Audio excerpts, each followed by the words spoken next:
Good morning students, welcome again to your science class and 7th class.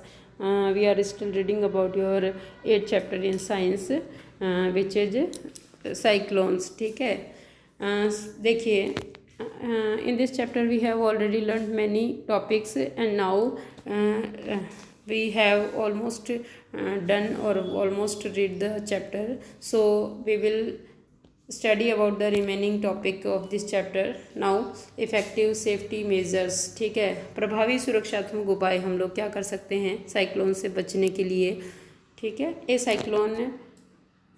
Cyclone forecast and warning service है ना. Cyclones के बारे में जो है वो पूर्व में सूचना अगर हमें प्राप्त हो जाए, rapid communication of warning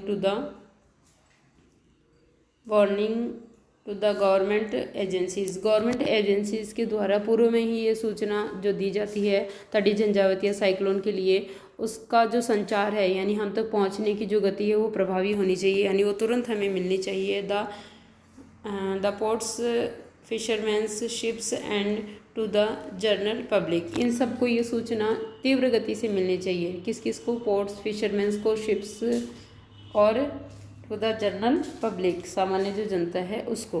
now construction of cyclone shelter in the cyclone prone areas and administrative arrangements for moving people fast to safer place. अब देखिए, गवर्नमेंट के द्वारा या प्रशासन के द्वारा जितने भी प्रभावी उपाय किए जाते हैं जनता को बचाने के लिए, या फिर वहाँ पर जितने भी लोग हैं साइक्लोन्स प्रभावित एरिया में वहाँ पे बचाने के लिए, उनको अन्यत्र सुरक्षित स्थान पे पहुँचाने के लिए जो प्रभावी उपाय हैं वो गवर्नमेंट के द्वारा जो है वो कैसे करने चाहिए, फास्ट गति से करने चाहिए.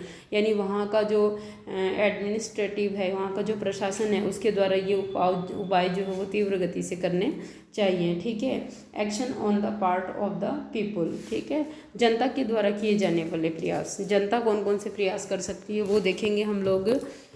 what we can do for prevention the cyclone. देखिए, action of the part of the people, we should not ignore the warnings issued by the meteorological department through TV, radio और न्यूज़पेपर. जो भी मौसम विज्ञान विभाग द्वारा हमें सूचनाएं टीवी, रेडियो और न्यूज़पेपर के माध्यम से मिलती है उसको हमें इग्नोर नहीं करना चाहिए, यानी हल्के में नहीं लेना चाहिए. वी शुड, हमें क्या करना चाहिए, make necessary arrangement to shift the essential household goods, domestic animals and vehicles etcetera to safe places. हमें जो है वो हमारे घरेलू सामान के लिए, इसके अलावा मवेशियों के लिए और इसके अतिरिक्त जो भी ज़रूरी सामान हमारे पास में है उसको सेफ प्लेस पे पहुंचाने के लिए हमारे पास में साधन होना चाहिए. ठीक है, हमें व्यवस्था करनी चाहिए. Avoid driving on roads through standing water as floods may have damaged the road, and keep ready the phone numbers of all emergency services like police, fire brigade and medical center. देखिए, हमें पानी से भरी हुई सड़कों के ऊपर वाहन नहीं चलाने चाहिए क्योंकि बाढ़ से रोडें या सड़कें क्षतिग्रस्त हो जाती है. इसके अलावा जितनी भी इमरजेंसी या आपातकालीन सेवाएं हैं जैसे पुलिस का और फायर ब्रिगेड या अग्निशमन का और मेडिकल सेंटर यानी चिकित्सा केंद्र का, उनके सबके नंबर हमारे पास होने चाहिए ताकि ज़रूरत पड़ने पर we can call them.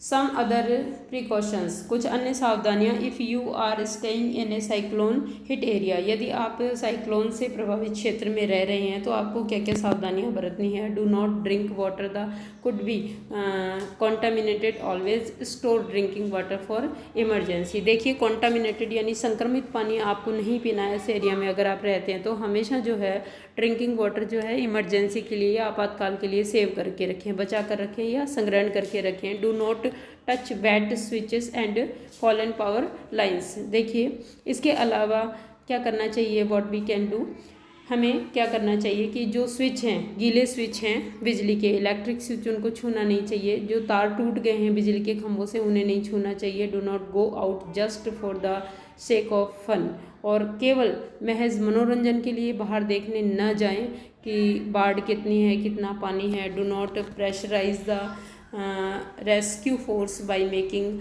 Undue demands. और जो रेस्क्यू फोर्स बचाव दल है उसको आप अपनी अनावश्यक शर्तें या अनावश्यक ज़रूरतें पूरी करने के लिए उस पर दबाव ना डालें, क्योंकि उस समय ऐसा होता है स्टूडेंट्स की जो ज़रूरत की बेसिक नीड्स हैं वही आपकी पूरी हो पाती हैं कम। ठीक है। Cooperate and help your neighbours and friends, अपने फ्रेंड्स और अपने पड़ोसियों को जो कॉपरेट करिए, सहयोग करके चलिए। अब देखिए एडवांस टेक्नोलॉजी हैज़ हेल्प्ड, जो एडवांस टेक्नोलॉजी है, अत्याधुनिक जो प्रौद्योगिकी है वो किस प्रकार सहायक सिद्ध हुई है हमें इन चीज़ों में बचाने के लिए। These days we are better protected in the early part of the last century. Coastal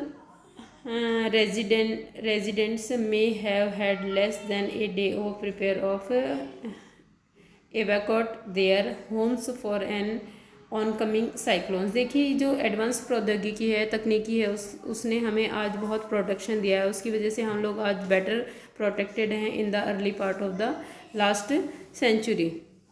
पिछली शताब्दी के प्रारंभ में कोस्टल एरियाज़ में, जो लोग कोस्टल एरियाज़ में रहते थे, रेजिडेंट्स थे जिनके तटीय क्षेत्रों में, वो क्या करते थे, may have less than a day of prepare to evacuate their homes from an oncoming cyclone. किसी भी साइक्लोन से बचने के लिए उनको 24 घंटे से भी कम समय का टाइम मिलता था, जो कि कोस्टल एरियाज़ में लोग रहते हैं। The world today is very different, लेकिन आज बहुत अलग स्थिति है, thanks to satellites and radars. Satellites और राडार्स को जो है वो थैंक करना चाहिए, हमें धन्यवाद देना चाहिए। A cyclone alert of cyclone watch is issued 48 hours in advance of any expected storm and a cyclone warning is issued 24 hours in advance.